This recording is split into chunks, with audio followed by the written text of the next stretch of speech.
सभी को मेरा नमस्कार और मैं कृतज्ञ हूँ। मुझे बहुत खुशी हो रही है, मुझे ये मौका मिला कि मैं एक उस दिग्गज का परिचय दे रहा हूँ जो जिनका एक गोल्डन शीट है मेरे पास, जिनका 35 साल का बहुत अ, एक बहुत बड़ा कैरियर है, जो एक किसी भी नव युवक का एक ड्रीम हो सकता है।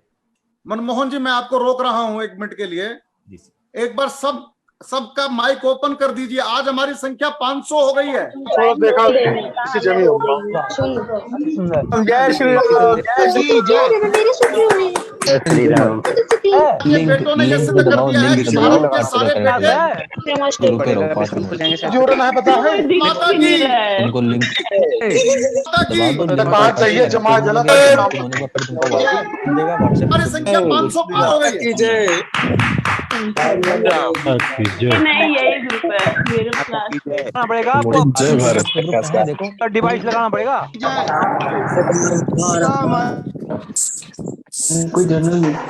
अब करना, आपको मैंने बीच में रोका। मनमोहन दत्त जी अनम्यूट कर लीजिए। मनमोहन जी अपने आप को। सचिन जी, मनमोहन दत्त जी को अनम्यूट करो।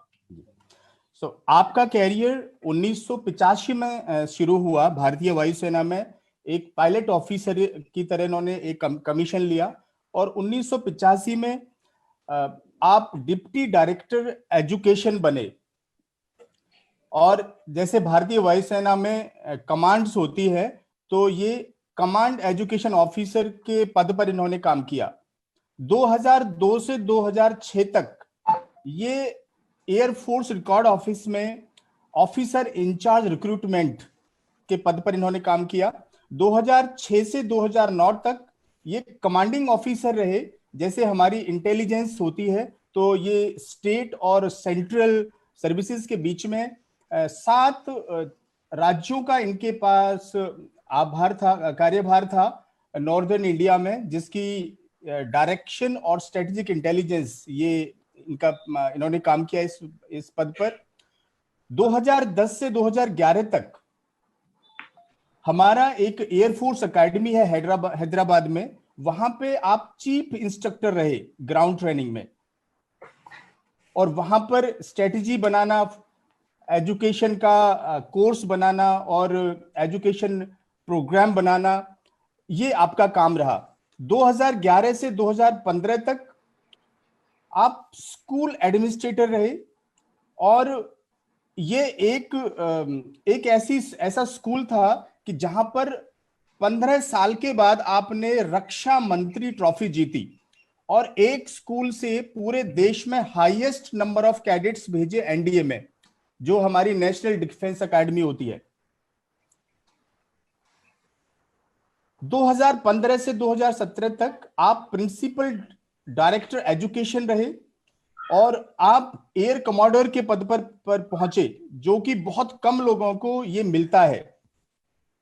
इस जगह पर आपने एक और ट्रांसफॉर्मेशन किया भारतीय वायुसेना में, कि इससे पहले कभी भी जो सेंटर्स थे भारत में बहुत कम थे, जहां पर बच्चे अपियर होकर अपना एग्जाम दे सकते थे। तो आपने सेंटर्स की संख्या 300 तक बढ़ाई, और जहां पर केवल 70,000 लोग अपियर हो सकते थे, आपने वो कैपेसिटी एलिजिबिलिटी 5 लाख बढ़ाई।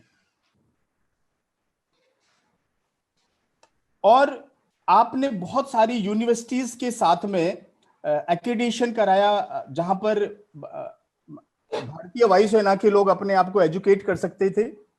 उसमें इग्नू, जामिया मिलिया इस्लामिया, आंध्रा यूनिवर्सिटी और बहुत सारी यूनिवर्सिटीज के साथ आपने टाई अप कराया, और सैनिकों को अभी रोहतक यूनिवर्सिटी के साथ में आपने एमडी यूनिवर्सिटी के साथ में आपने टाई अप कराया, जहां पे वो डॉक्टरेट कर सकते हैं, पीएचडी कर सकते हैं। 2017 से और आपने एक और ट्रांसफॉर्मेशन किया, जहां पर ऑनलाइन एग्जाम्स आपने शुरू करवाए भारतीय वायुसेना में, और अवेयरनेस के लिए मोटिवेशन लेक्चर्स कराए, और ऐसे स्पीकर्स को आपने भारतीय वायुसेना में लाना शुरू किया, जो एक पहले ट्रेंड नहीं था। 2017 और 2020 के बीच में आप एयर वाइस मार्शल बने और आप assistant chief of air staff बने, जो कि भारतीय वायुसेना में नंबर 2 की पोजीशन है, और ये एक हाईएस्ट पॉसिबल पोजीशन है आपके डिपार्टमेंट में किसी भी पर्सन के लिए अचीव करने के लिए। 26 जनवरी 2020 को आपके ये एक्सेप्शनल काम के लिए आपको AVSM अति विशिष्ट सेवा मेडल माननीय प्रेसिडेंट ऑफ इंडिया से मिला, और ये आपका विजन और डायरेक्शन था कि आपने भारतीय वायुसेना को नई ऊंचाइयों पर पहुंचाया। आप बहुत सारे बोर्ड मेंबरशिप, आप एग्जीक्यूटिव वाइस चेयरमैन रहे IAF educational and cultural society के। आपके अंडर करीब 132 एयरफोर्स पब्लिक स्कूलों का आपने डायरेक्शन किया, सैनिक स्कूल सोसाइटी और केंद्रीय विद्यालय, इतना बड़ा संगठन आपने डायरेक्ट किया, उसको नया विजन दिया। आपके जो शौक हैं वो शुरू से फिटनेस रहा है। आपके बारे में मैंने आपके ट्रेनिंग सेंटर के गुरुजी से जब मैंने पूछा तो मेरी रिसर्च में ये पता चला कि जो भारतीय वायुसेना का स्टैंडर्ड था फिटनेस के लिए, जब वो खत्म हो जाता था तो आपका शुरू होता था। तो ये एक इंफॉर्मेशन मुझे मैंने एकत्रित की है कि आप फिटनेस के उस लेवल पे कैसे पहुंच पाए। तो जो एक मानक था भारतीय वायुसेना का फिटनेस का, उसके बाद आप डबल एक्स्ट्रा करते थे शुरू से। तो आपका फिटनेस में, स्पोर्ट्स में और गोल्फिंग में इंटरेस्ट है, और आप भारतीय वायुसेना की जो ब्लू ग्लोरी है और व्योम भारती बुक्स है, उनके आप वाइस चेयरमैन और एडिटर रहे हैं। और आप एक ऐसी बैकग्राउंड से आते हैं जहां पर गांव में इतनी सुविधाएं नहीं होती थी, और जो पुराने टाइम में हमने सुना है कि जैसे पैदल स्कूल जाते थे, तो उस जगह से लेकर आपने भारतीय वायुसेना की हाईएस्ट पोजीशन पर आप पहुंचे, और ये rare of the rare achievement है। सो मुझे ये सौभाग्य मिला आपका इंट्रोडक्शन देने का। मैं आपका स्वागत करता हूं। Thank you. तो आपका स्वागत है air vice marshal Alan Sharma sir. Alan Sharma ji बोलेंगे। Thank you so much Manmohan ji, thank you so much Rajesh ji. अब मेरी बारी है। शर्मा साहब, मैं इतना निवेदन करता हूं कि भारतीय वायुसेना विश्व की वो सेना है जो सर्जिकल स्ट्राइक करके रातों रात आ जाती है लौट के। बिल्कुल बिल्कुल बिल्कुल। अभिनंदन जैसा हीरा दिया है भारत को। आज आपका स्वागत करते हुए हमको बहुत हर्ष हो रहा है। और सर, ये बताना चाहता हूं कि आज 500 लोग आपको सुनने के लिए आ चुके हैं और 500 लोग इंतजार कर रहे हैं वेटिंग रूम में। मेरे पास सॉफ्टवेयर नहीं है उनको एंट्री देने के लिए। तो आप जो मुझे कह रहे थे कि भारतीय वायुसेना में लोग जाना नहीं चाहते, आज तो कमाल हो गए। लोग लोग आपको सुनने के लिए, कल मुझे ये सॉफ्टवेयर अपग्रेड करना पड़ेगा और 1000 लोगों का लेना पड़ेगा। मैं आपका स्वागत, अभिनंदन करता हूं। Over to. बहुत धन्यवाद जी। धन्यवाद चेतन जी। सबसे पहले तो मैं भिवानी मैत्री परिवार संघ को धन्यवाद करना चाहूंगा कि जिन्होंने ये सोचा कि भाई मुझे बुलाया जाए और ताकि मैं आपसे रूबरू हो सकूं और आपसे कुछ बात कर सकूं मन की। जैसे प्रधानमंत्री जी मन की बात करते हैं, मेरा एक शौक है कि मैं युवाओं जहां पे भी जाता हूं, फोटोग्राफ नहीं आ रहा है,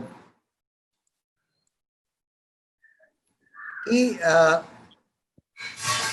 मैं जितने भी लोगों से, मेरा सबसे ये शुरू से बहुत बड़ा शौक रहा है कि मैं जितने ज्यादा युवा लोगों के साथ जुड़ सकूं उतना जुड़ूं। राजेश जी, फोटो नहीं आ रहा है। नहीं, आपका आ रहा है सर, आवाज आ रही है आपकी, बोलिए। ओके ओके ओके, एकदम फिट है। तो मैं राजेश चेतन जी का, अजय दर्शना गुप्ता जी का, प्रमोद जी का, संदीप जी का, सचिन जी का धन्यवाद करना चाहूंगा कि जिन्होंने मुझे इस मंच पे आने का मौका दिया ताकि मैं अपने कुछ शब्द आर्म्ड फोर्सेस के बारे में रख सकूं। पहले मैंने राजेश जी को अनुरोध किया था कि मैं आर्म्ड फोर्सेस और एजुकेशन के बारे में बात करूं, बट कल जब मैं बनाने लगा, मैंने प्रेजेंटेशन तैयार किया, मुझे लगा कि समय सीमा इतनी कम है कि ये जस्टिफिकेशन नहीं होगा। उसके बाद मैंने जब प्रेजेंटेशन बनाने के बाद फिर मैंने सोचा कि मैं प्रेजेंट करूंगा, तो फिर मुझे लगा, इनफैक्ट 11 बजे मैंने और मनमोहन जी ने एक बार उसका रन किया। फिर मुझे लगा कि जब तक मैं आमने सामने बातचीत नहीं करेंगे, स्लाइड्स, पावर पॉइंट स्लाइड्स हमारे और आपके बीच में बाधा हो सकती है। इसलिए मैं आपसे दिल से जुड़ना चाहूंगा और मैं धन्यवाद करना चाहूंगा। सबसे पहले तो मैं आपको सभी युवा वर्ग को, युवा भाई बहनों को बताना चाहूंगा, और मेरी डेफिनेशन में हम सब लोग युवा हैं। जो आदमी अपने आप को युवा समझता है वो युवा ही रहता है, क्योंकि युवा एक मानसिक स्थिति है, और जो आदमी फौज में रहता है वो तो हमेशा युवा ही रहता है, चाहे वो फौज में रहे या उसके बाद रिटायर हो जाए। तो मैं पलवल के पास एक छोटे से गांव से, मैं किसान परिवार में पैदा हुआ। छोटे से हिंदी मीडियम प्राइमरी स्कूल में पढ़ा अपने गांव में। उसके बाद करीब 5 किलोमीटर दूर गांव था, क्लास 10 तक के लिए पैदल जाया करते थे। उसके बाद में ग्रेजुएशन मैंने एसडी कॉलेज पलवल से की। कुरुक्षेत्र यूनिवर्सिटी से मैंने पोस्ट ग्रेजुएशन करी। और जब शुरू में बात हो रही थी तो राजेश जी कह रहे थे कि दूल्हा लक्ष्मी नारायण जी आगे हैं, तो अब मैं उसके बारे में थोड़ा बताना चाहूंगा कि सैनिक एक पूरे समाज का दायित्व होता है, एक पूरे समाज की धरोहर होती है। मैं भारतीय हूँ, मैं हरियाणवी हूँ, मैं भिवानी से मैं हूँ, पलवल से हूँ, फरीदाबाद से हूँ, सब जगह से हूँ, पर मेरा एक क्लेम भिवानी पर जरूर है दामाद के तौर पे, क्योंकि पहली बार जब मैं भिवानी गया, वहां पे मेरे फादर इन लॉ पोस्टेड थे, Shri ID. Kaushik IAS officer हुआ करते थे उस जमाने में। उसके बाद में हरियाणा पब्लिक सर्विस कमीशन के मेंबर बने, तो वहां पे मेरी पत्नी से मुलाकात हुई। तो उस हिसाब से आप मुझे दामाद के रूप में स्वीकार करेंगे तो अच्छा। जी शर्मा जी, हमारा धन्यवाद करो, आपका चौका चूल्हा हम चला रहे हैं। बिल्कुल बिल्कुल, आप बिल्कुल, धन्यवाद करता हूं जी। सबसे पहले जी, पिछले करीब 1.5 महीने से ये कोविड-19 का प्रकोप है हमारे देश में, पूरे विश्व में है। हर आदमी इम्यूनिटी की बात कर रहा है, हर आदमी इंडिविजुअल इम्यूनिटी की बात कर रहा है, हर आदमी हर्ड इम्यूनिटी की बात कर रहा है, कम्युनिटी इम्यूनिटी की बात कर रहा है। बट जो मैं आज करने वाला हूँ आपसे, वो नेशनल इम्यूनिटी की बात करना चाहता हूँ। वो मैं आपका नेशनल सिक्योरिटी के बारे में बात करना चाहता हूँ, क्योंकि अगर हमारी टेरिटरीज, अगर हमारे बॉर्डर्स सुरक्षित हैं, तो हमारी सारा विकास कार्य, सारी तरक्की, science, technology, health, food, agriculture, हर चीज सही चलेगा। अगर हमारे बॉर्डर्स सेफ नहीं हैं तो ये सब काम नहीं हो पाएंगे। तो मैं सबको ये कहना चाहूंगा और सबसे अपील करना चाहूंगा कि कुछ अपना टाइम एक नेशनल इम्यूनिटी को बिल्डअप करने के लिए, एक नेशनल सिक्योरिटी आर्किटेक्चर को स्ट्रॉन्ग करने के लिए जरूर लगाएं। और उसके लिए ये जरूरी है कि आप सिर्फ जो फौजें हैं उन पे गर्व ही ना करें, बल्कि अपने बच्चों को, अपने रिश्तेदारों को, अपने स्टूडेंट्स को प्रेरित करें कि आर्म फोर्सेस में वो एक ऑफिसर बने।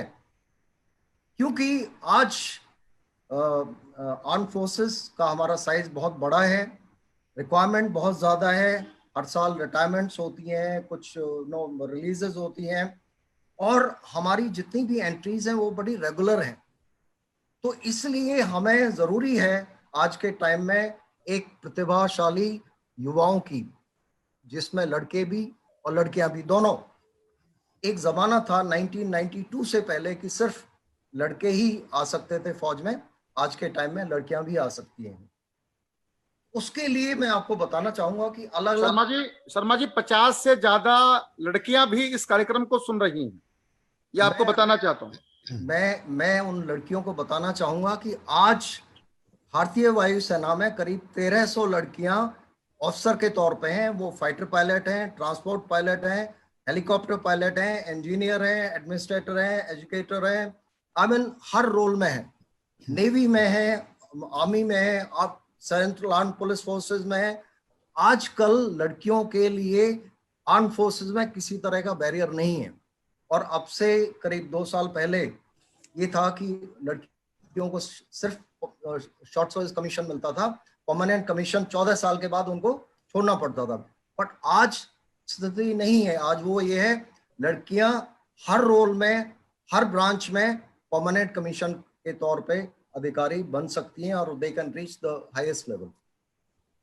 सो सबसे पहली बात तो ये है कि कहाँ से शुरू किया जाए, कैसे किया जाए, कैसे तैयारी की जाए, और उस तैयारी को करने के लिए क्या क्या हमारे पास तौर तरीके हैं। आर्म फोर्सेस जब इंडिया आज़ाद हुआ 1947 में,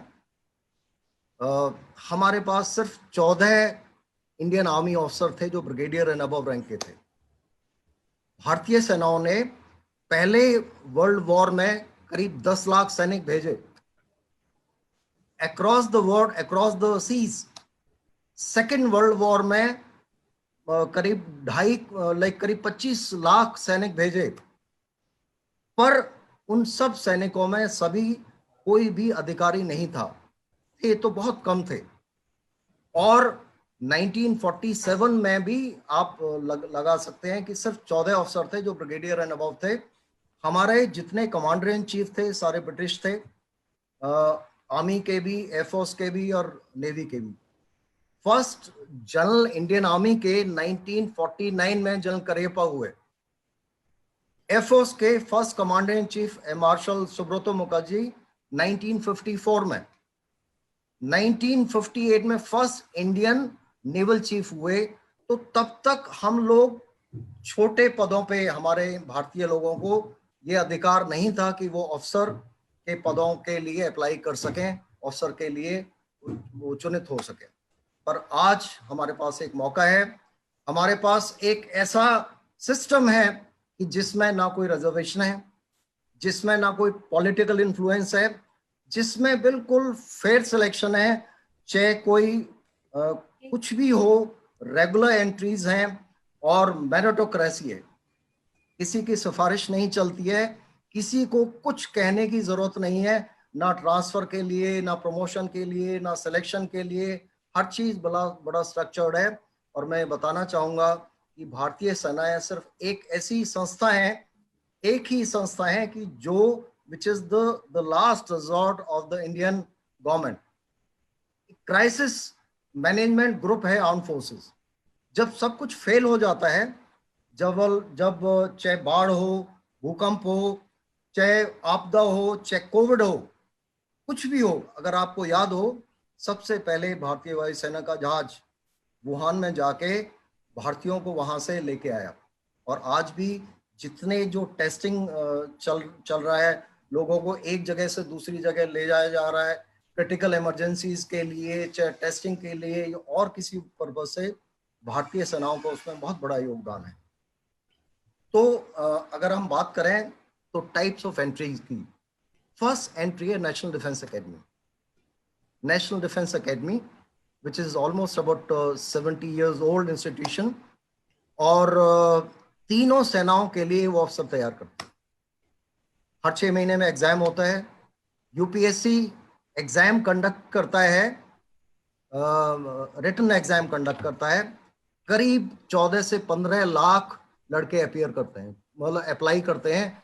करीब 9 से 10 लाख लड़के अपीयर करते हैं और 340 सीट्स होती हैं हर 6 महीने में। 340 सीट्स, जिनमें से करीब 200 सीट आर्मी की होती हैं, एयरफोर्स की होती हैं करीब 100, और करीब 40 नेवी की होती हैं।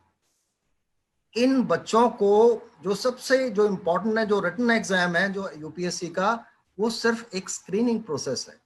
स्क्रीनिंग प्रोसेस, जितने भी रिटन एग्जाम है हमारे यहाँ पे, they all like have the role of a screening examination.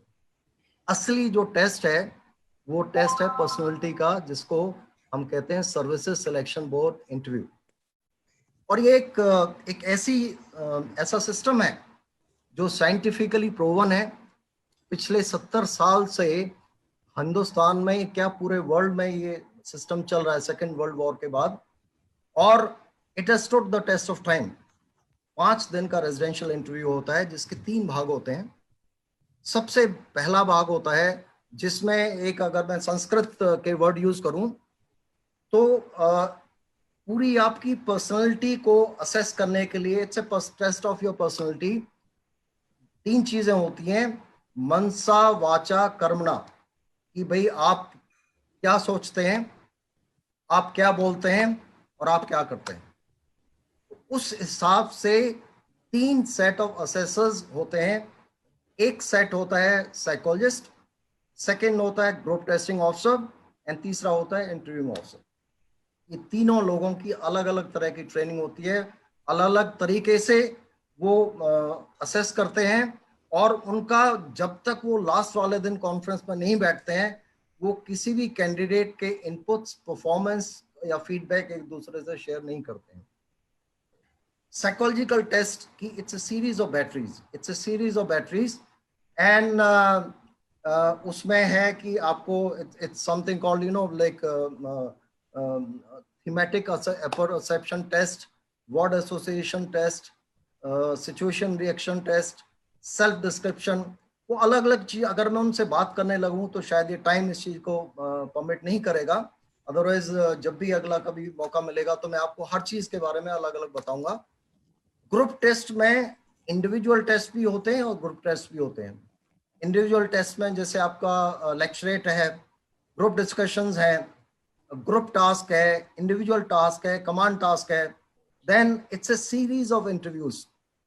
उस 5 दिन के अंदर आपको सारे असेसर्स आपकी 360 डिग्रीज एवेल्यूएशन करते हैं, और 5 दिन के बाद में बोर्ड ये रेकमेंड करता है कि भाई वो बोर्ड जब बैठता है, करीब 30 अफसर होते हैं, कि भाई उन सब का असेसमेंट आपके बारे में, किसी कैंडिडेट के बारे में क्या है। And that is the mother of selection, services selection board interview. बाकी सब लोग जो है, बाकी सब जो एग्जाम है, written exam, that is to check your like the intellectual capability which everybody is supposed to have. उसके बाद मैं बात करूंगा कि एनडीए के अलावा, एनडीए +2 एंट्री, मैथमेटिक्स और फिजिक्स आर्मी और एयरफोर्स और नेवी के लिए जरूरी है, आर्मी के लिए जरूरी नहीं है। Then I will come to the 10+2 technical entries.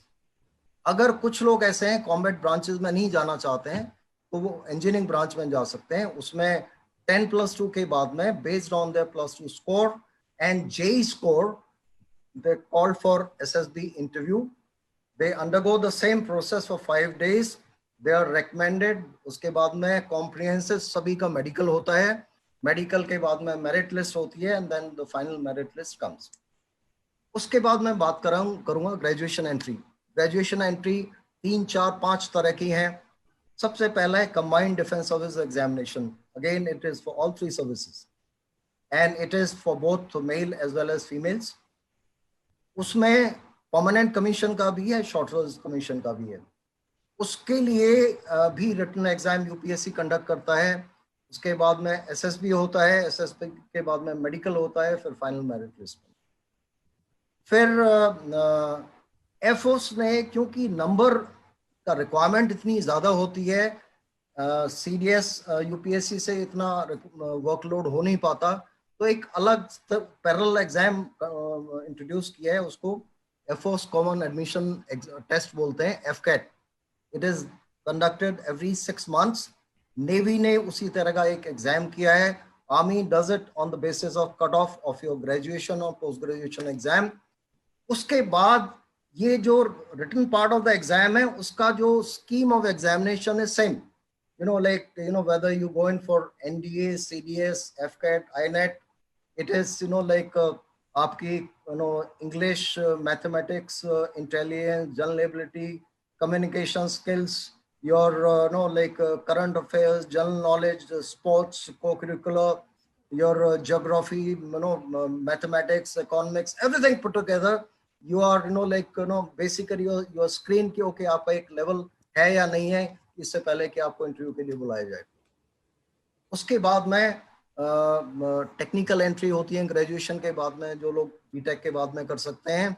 NCC certificate जिन्होंने सी सर्टिफिकेट मिला हो, कम से कम बी ग्रेड हो, अगर किसी के पास है तो उनको रिटन एग्जाम से एग्जाम्पशन दिया जाता है। उसके बाद में they directly go for the SSB interview, they go for the medical, they go for the final merit list, then they join. And उसके अलावा ऑफिसर्स ट्रेनिंग एकेडमी है, that is for the like both for males as well as females, wherein those who appear in the CDS exam, but they don't appear for IMA, they appear for short service commission exam। कुछ लोग ऐसे होते हैं कि भाई मैं फौज में 14 साल रहूंगा या 10 साल रहूंगा, उसके बाद में मैं I want to do something of my own, so उनके लिए शॉर्ट सर्विस कमीशन भी है। तो उस तरह +2 के लेवल पे, ग्रेजुएशन के लेवल के, पोस्ट ग्रेजुएशन के लेवल पे, कॉम्बैट ब्रांचेस में, इंजीनियरिंग ब्रांचेस में, एडमिनिस्ट्रेटिव ब्रांचेस में, बॉयज के लिए, गर्ल्स के लिए, सभी के लिए फैसिलिटीज अवेलेबल हैं।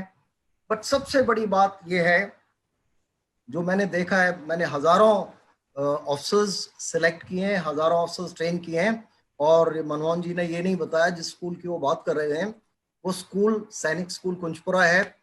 2011 से 2015 के बीच में मैं वहां पे प्रिंसिपल एंड डायरेक्टर रहा, और उस दौरान आप इनफैक्ट आप में से कुछ लोग सैनिक स्कूल कुंजपुरा से जुड़े होंगे, आप पूछ लीजिए। 15 साल के बाद, अंतराल के बाद में रक्षा मंत्री trophy was sending the highest number of boys to NDA, और उसके बाद 2014 के बाद में सिलसिला चल रहा है। Almost every year, every second year सैनिक school Kunjpura gets the highest number of boys to join NDA, right. उसके बाद मैं बात करता हूं कि आप ये सब है कि भाई बहुत बढ़िया करियर है, बहुत बढ़िया लाइफस्टाइल है, we live in very secure and serene campuses, work life balance अच्छा है, लाइक सोशल लाइफ और रिक्रिएशनल लाइफ बहुत अच्छा है, क्लब्स हैं, स्पोर्ट्स फैसिलिटीज हैं, मैसेज हैं, like for the safety purpose 1 crore रुपए का बीमा है, मेडिकल फैसिलिटीज फ्री हैं। अगर मैं सैलरी की बात करूं तो क्लास 1 ऑफिसर का जो ग्रेड होता है, एंट्री ग्रेड, दैट इज पे band 10, so a commission officer falls in पे बैंड 10। उसके अलावा बहुत सारे मिलिट्री स्पेसिफिक अलाउंसेस होते हैं जो बाकी जो सिविल सर्विसेज में नहीं होते हैं, जैसे सभी ऑफिसर्स को 15,500 रुपए मिलिट्री सर्विस पे मिलती है, जो फ्लाइंग में है उनको फ्लाइंग अलाउंस मिलता है, जो इंजीनियरिंग में उनको टेक्निकल अलाउंस मिलता है, जो स्पेशल फोर्सेस में उनको स्पेशल फोर्सेस अलाउंस मिलता है, people who are fighting counter insurgency उनको CI ऑप्स अलाउंस मिलता है, हाई ऑल्टीट्यूड अलाउंस मिलता है, सबमरीन अलाउंस मिलता है। तो I mean, there is absolutely no, like the quality of life is excellent. Money is very decent. There is absolutely no untoward. There is absolutely no, unfair practices which are prevalent, among the armed forces. So मैं सबको बताना चाहूँगा कि अगर आप उस elite forces, elite organization और एक genuine और noble organization का हिस्सा बनना चाहते हैं, तो आप आर्म फोर्स से ज्वाइन करिए, देश की सेवा करिए। और आप अगर आप +2 में हैं तो आप NDA के लिए जा सकते हैं, आप टेक्निकल एंट्री के लिए जा सकते हैं। अगर आप ग्रेजुएशन में हैं तो आप ग्रेजुएशन एंट्रीज के लिए जा सकते हैं। अगर आप इंजीनियर हैं तो you can go for engineering entries. And उसके अलावा we also have the campus selection system कि 3rd ईयर में we go to the best of the colleges, we pick up the talent. उनको फाइनल ईयर के हम जो ना fees देते हैं, फाइनल ईयर उनका स्टाइपेंड देते हैं, और जब वो कंप्लीट कर लेते हैं तो we select them as officers. अब सवाल ये है कि इस सब करने के लिए अगर मैंने जैसे कहा कि जो सक्सेस रेट है वो बहुत कम है। वो बहुत कम इसलिए है क्योंकि बहुत ज़्यादातर कैंडिडेट्स में वो क्वालिटीज़ नहीं होती हैं, नहीं मिलती हैं जिनकी हमें तलाश होती है। वो क्वालिटीज़ क्या है, उन क्वालिटीज़ को 4 हिस्सों में डिवाइड किया जा सकता है। 1 is cognitive.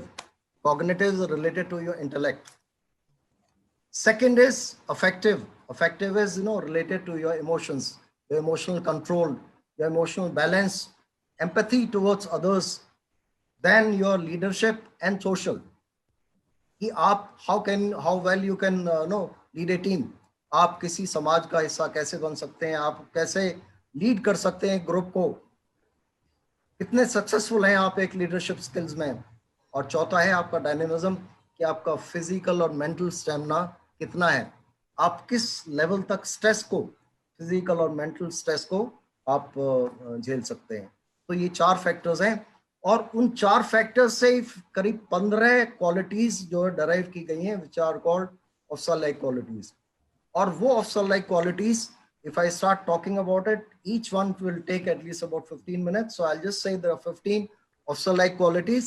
जितने भी 3 टेक्निक्स हैं, 3 एग्जाम्स हैं, वो उन क्वालिटीज को देखते हैं और वो हर कैंडिडेट को मौका देते हैं कि भाई आप अपना दिखाइए. दे ऑल प्रोजेक्टिव टेक्निक्स, कि आपको मौका दिया जाता है कि भाई आप अपनी पर्सनैलिटी को प्रोजेक्ट करो, how good you are. Interviewing officer is like he does interactive technique, कि भाई आप बातचीत के जरिए बताइए कि भाई आप how good you have been as a sportsman, what do you, कि आपके पेरेंट्स आपके बारे में क्या सोचते हैं, आपके जो फ्रेंड्स हैं वो आपके बारे में क्या सोचते हैं, आपके टीचर्स हैं वो आपके बारे में क्या सोचते हैं. तो हम जिस शख्स की तलाश है, जिस कैंडिडेट की तलाश है, वो कैंडिडेट एक ऐसा होना चाहिए जिसमें कुछ गुण हो, और वो गुण ऐसे हैं कि जो एक साधारण एक अच्छे व्यक्ति में होने चाहिए.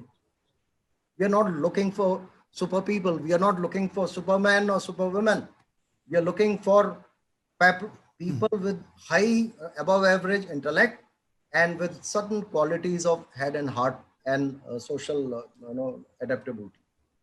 तो उसके लिए मैं सभी पेरेंट्स, सभी टीचर्स, सभी संस्थानों, सभी बच्चों को कहना चाहूँगा कि first of all while studies are important, पढ़ाई बहुत जरूरी है, but that is not the end of the world. आपको जब भी मौका मिले, rather you must make it a point to participate in various sports, co-curricular, social and other activities. उससे आपके अंदर कई सारी प्रतिभाएं उभर के आती हैं. अगर आप स्पोर्ट्स से जुड़े हुए हैं तो आपको टीम वर्क अपने आप आ जाता है. आप कई बार हार जाते हैं, आपको you accept the defeat gracefully.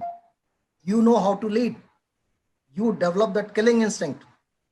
अगर आप किसी सामाजिक कार्य से जुड़े हुए हैं तो आपको एक सोशल स्किल्स आ जाती हैं कि सबको किस तरह अपने साथ जोड़ना है. जैसे राजेश जी ने, दर्शना जी ने सबको जोड़ा हुआ है कि भी कैसे सबको करके इस कोविड-19 के दौरान सबको एक अच्छा एक प्लेटफॉर्म दिया जाए, so that there is a communication of thoughts.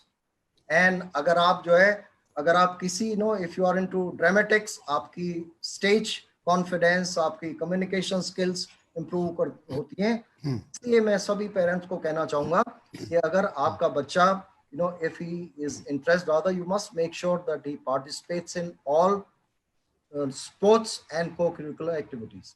That is one.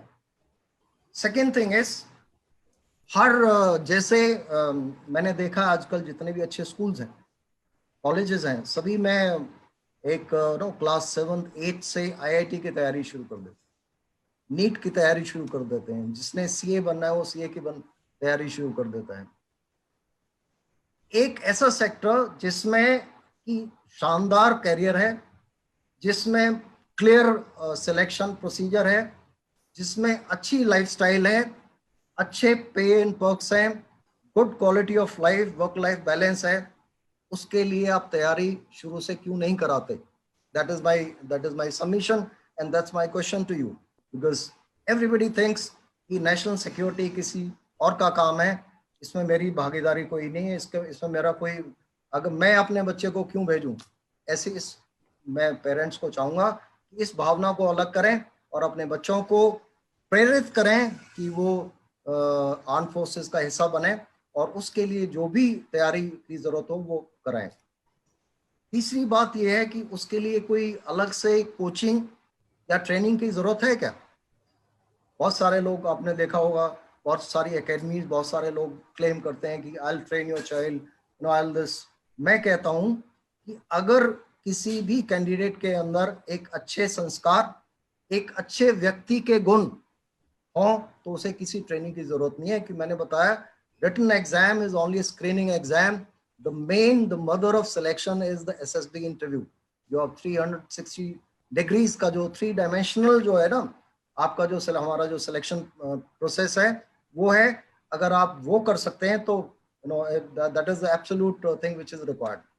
And the last thing is, आपके आसपास जितने भी मिलिट्री फॉर्मेशंस हैं, आप उनको अप्रोच करिए, उनको रिक्वेस्ट करिए कि मोटिवेशनल टॉक्स आपके स्कूल में, आपके आपकी कम्युनिटी में, आपके डिफरेंट फोरम्स में वो करें। And it is the mandate of all arm forces and all military stations कि वो आपके बच्चों को तैयार करें, मोटिवेट करें, एनकरेज करें। तो मेरा आपको इस चीज का भरोसा है कि आपको जब भी किसी इस तरह की कोई ऐसी कोई जरूरत है, इस तरह का कोई साधन संसाधन चाहिए, आप मेरे से कांटेक्ट करें। आप किसी भी नियरेस्ट मिलिट्री फॉर्मेशन में जाएं कि हम एक इस तरह का एक मोटिवेशनल टॉक या ओरिएंटेशन टॉक कराना चाहते हैं, you always willing and we are ready for you.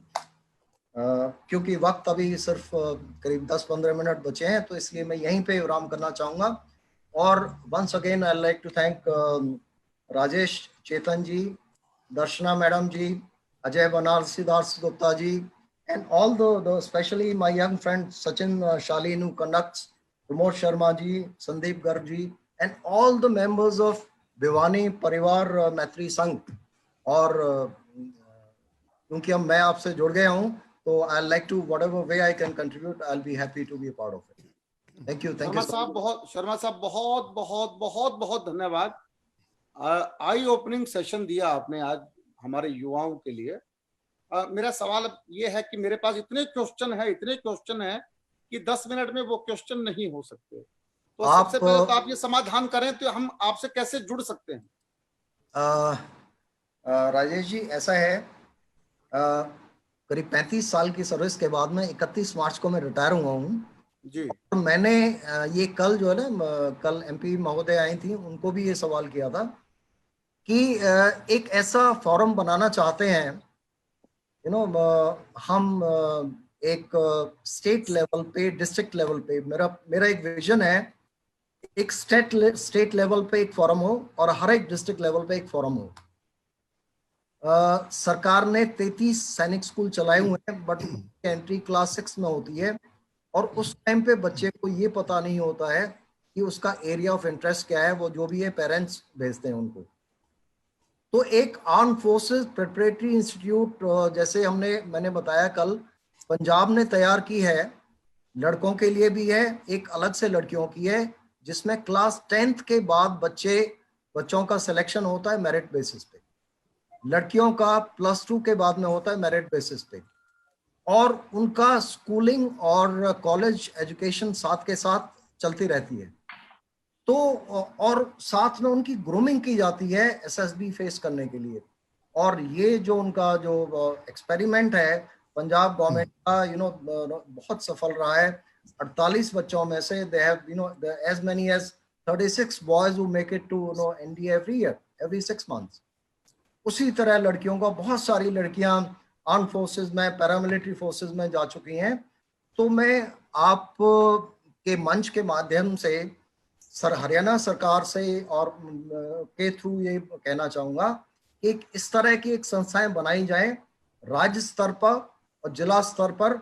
हमारे पास में बहुत सारे लोग हैं जो इसमें जुड़ना चाहेंगे, जो अपनी सेवा प्रदान करना चाहेंगे, और मैं उस चीज के लिए तैयार हूँ।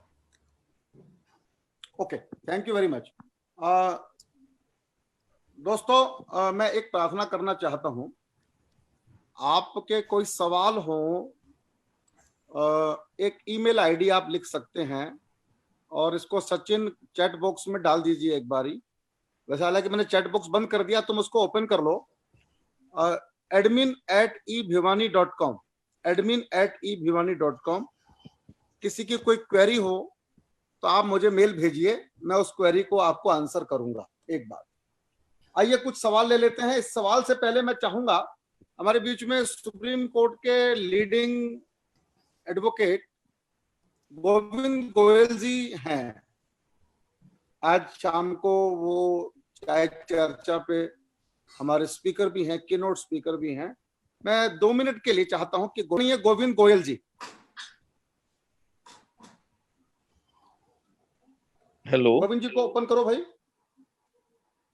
बोलिए भाई साहब। हाँ नमस्कार जी। नमस्कार। ये मेरा सौभाग्य होगा शाम को आपसे चर्चा करने का। न्याय चौपाल इस चर्चा का विषय रहेगा और जो पारिवारिक विवाद हैं या जो विवाद ऐसे हैं जिनमें पारस्परिक संबंध बहुत महत्वपूर्ण हैं, वो कोर्ट कचहरी पुलिस स्टेशन ना जाएं और उनका समाधान सामाजिक व्यवस्था से, कम्युनिटी काउंसलिंग से उनका समाधान हो जाए, इस प्रकार की व्यवस्था न्याय चौपाल की कल्पना की गई है।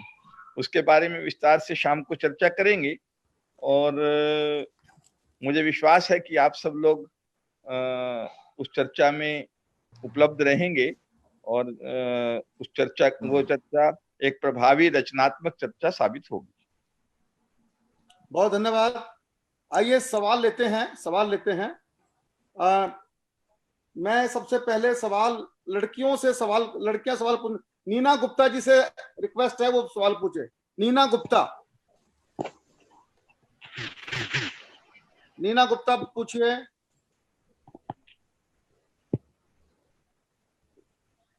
नीना गुप्ता, मेरी आवाज नहीं जा रही कि नीना गुप्ता तक? ओके, नीना गुप्ता नहीं सुन पा रही है मेरे को।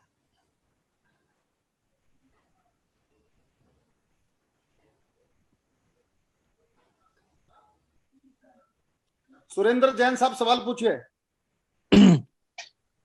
नमस्कार शर्मा जी। नमस्कार जी। नमस्कार सुरेंद्र जी। मेरा व्यवसाय ऐसा रहा कि मैं विदेशी लोगों के संपर्क में काफी आया। तो खास तौर से इजराइल के लोगों के और कोरिया के लोगों के संपर्क में आया। तो मैंने उनसे जाना कि उनकी स्कूलिंग में और उनकी एजुकेशन में कहीं ना कहीं 1 साल की या 2 साल की मिलिट्री ट्रेनिंग अनिवार्य है। और मैंने देखा कि उनके अंदर जो डिसिप्लिन है, काम करने का तरीका है, उसमें और बाकी लोगों में बहुत अंतर है। क्या हम इस तरह का कोई हमारे देश में इस तरह की चीज ला सकते हैं कि हमारी स्कूलिंग और एजुकेशन में थोड़ा मिलिट्री डिसिप्लिन, चाहे 1 महीने के लिए हो, 6 महीने के लिए हो, 1 साल के लिए हो? तो मेरा ऐसा मानना है और मैंने ऐसा देखा है कि ये निश्चित रूप से गेम चेंजर साबित हो सकता है। Thank you. बहुत सारे कंट्रीज हैं, स्पेशली कुछ छोटे कंट्रीज, जिसमें एक सर्टेन पीरियड होता है कंपल्सरी मिलिट्री ट्रेनिंग का। उस टर्म को कहते हैं कॉन्स्क्रिप्शन।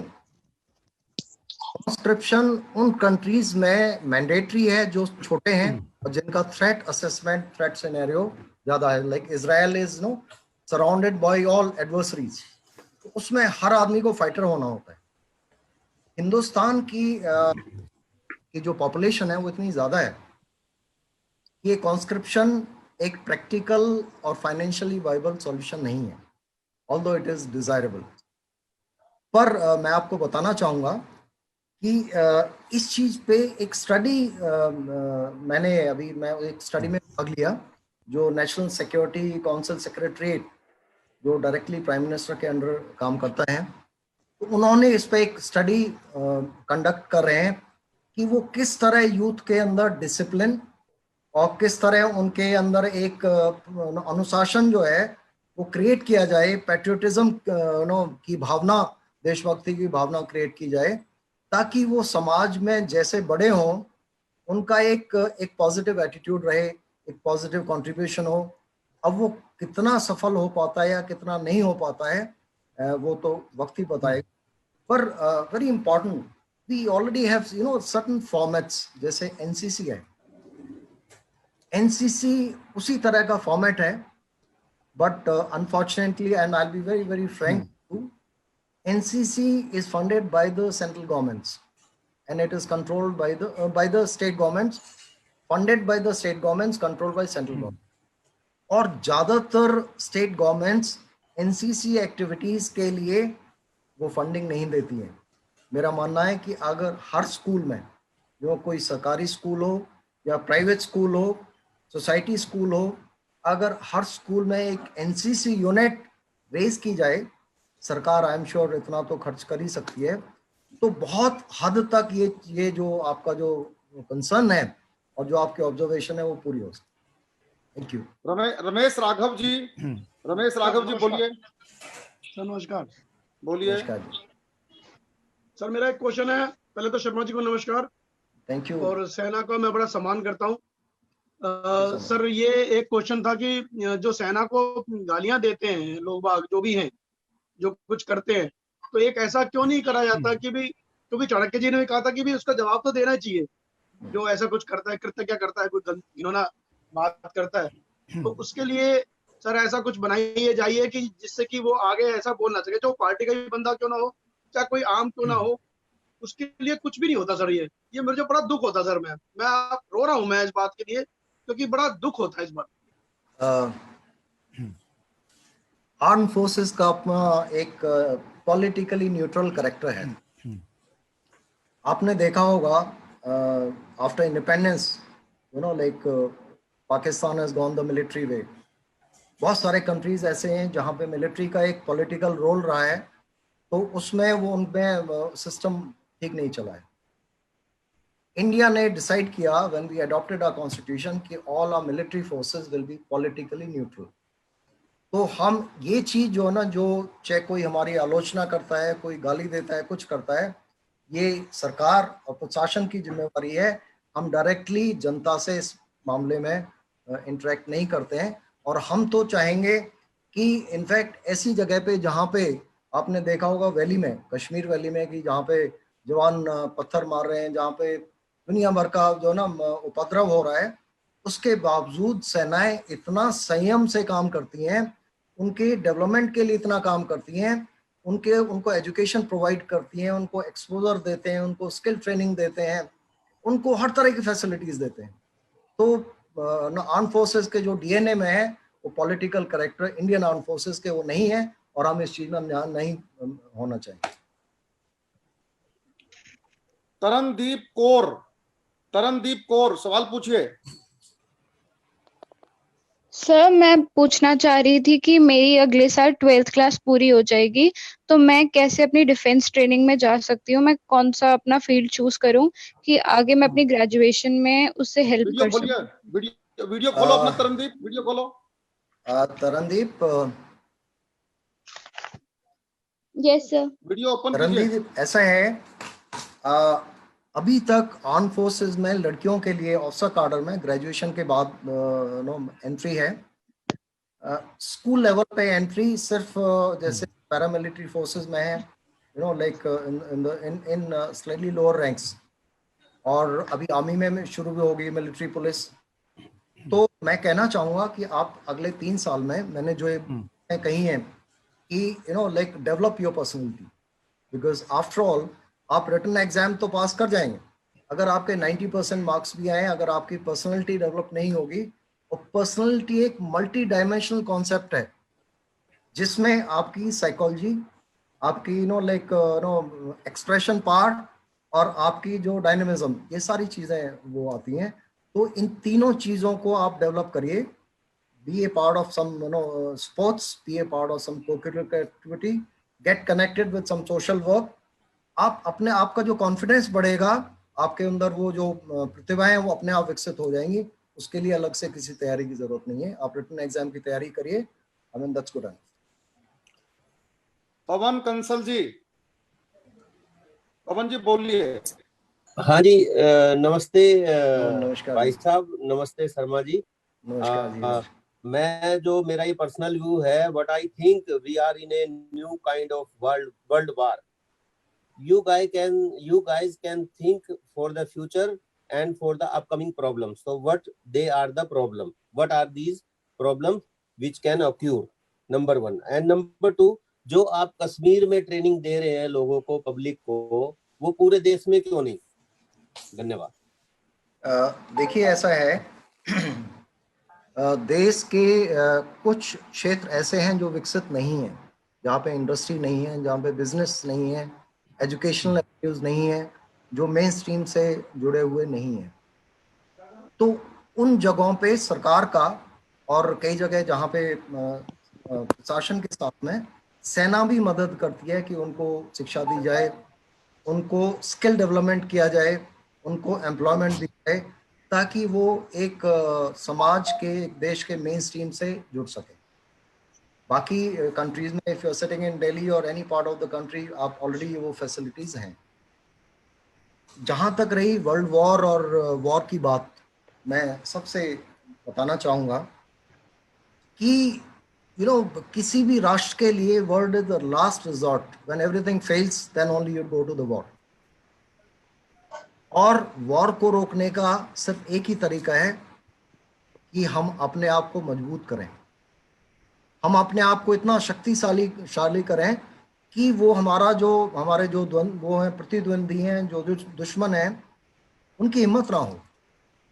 उसके लिए हमें अपनी सेनाओं को विकसित करना पड़ेगा, साइंस एंड टेक्नोलॉजी को विकसित करना पड़ेगा, इंडस्ट्री को विकसित करना पड़ेगा, इकोनॉमी को डेवलप करना पड़ेगा, यूथ को एम्पावर करना पड़ेगा। It is national security is not only related to forces, it's a complete gamut. हर आदमी जो है, चाहे कोई बिजनेस में है, चाहे कोई लॉ में है, कोई मेडिसिन में है, कोई सोशल डेवलपमेंट में, कोई पॉलिटिक्स में, हर आदमी नेशनल सिक्योरिटी से जुड़ा हुआ है। वो हर एक का रोल अलग अलग है। तो मैं बताना चाहूँगा कि वर्ल्ड वॉर या कोई भी वॉर को रोकने का तरीका एक यही है कि हम अपने आप को विकसित करें, हम अपने आप को स्ट्रॉन्ग करें। और ये एक जो कोविड-19 जो महामारी जो विश्व में फैली है, एक अच्छा मौका है इस बात को इंटरनलाइज करने का कि do we need wars, do we need wars, and if at all we need wars, what is the cost of war. अगर हम घर में बैठने का, अगर like we are not able to face the brunt of the financial loss, can anybody would afford? No country in the world can afford to go to war unless forced to do it. तो जरूरत है कि हम अपने आप को strong करें, मजबूत करें, मिलिट्री तौर पे, फाइनेंशियल तौर पे, साइंस एंड टेक्नोलॉजी पे। मैं क्षमा चाहता हूं, मेरे 18 मित्र अभी सवाल पूछना चाहते हैं, समय नहीं मुझे अलाउ कर रहा। मैं चाहूंगा कि शर्मा साहब का एक सेशन और किया जाए जिसमें हम केवल सवाल जवाब ले लेंगे तो अच्छा रहेगा। बिल्कुल। कल का सेशन बहुत महत्वपूर्ण है। कल world fame motivational speaker trainer स्नेह देसाई अहमदाबाद रहेंगे और विषय रहेगा ट्रांसफॉर्मर योर हेल्थ। कल जरूर आइएगा और आप रोज आ ही रहे हैं, संख्या लगातार बढ़ रही है। कल स्नेह देसाई को सुनिएगा। बहुत लोग फोन करते हैं कि मुझे लिंक नहीं मिला, तो मैं बताना चाहता हूँ मेरी फेसबुक है कवि राजेश चेतन के नाम से, उस पर मैं हर दिन इस मीटिंग का लिंक पासवर्ड डाल देता हूँ। वहां से आप शेयर कर दीजिए आपके सब साथियों के लिए और सब ज्वाइन करें।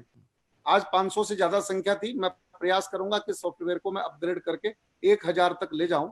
ये प्रसाद है, ज्ञान है, इसको बांटते रहिए, अच्छा रहेगा। आइए, राजेंद्र अग्रवाल जी मुंबई से हमारे बीच में उपस्थित हैं, वो आज आप सबका धन्यवाद करेंगे। राजेंद्र अग्रवाल जी। हाँ जी, नमस्कार जी राजेश जी। मैं सबसे पहले तो कंग्रेचुलेट करता हूं भिवानी परिवार मैत्री संघ को कि आज 500 की संख्या हो गई है प्रोग्राम में।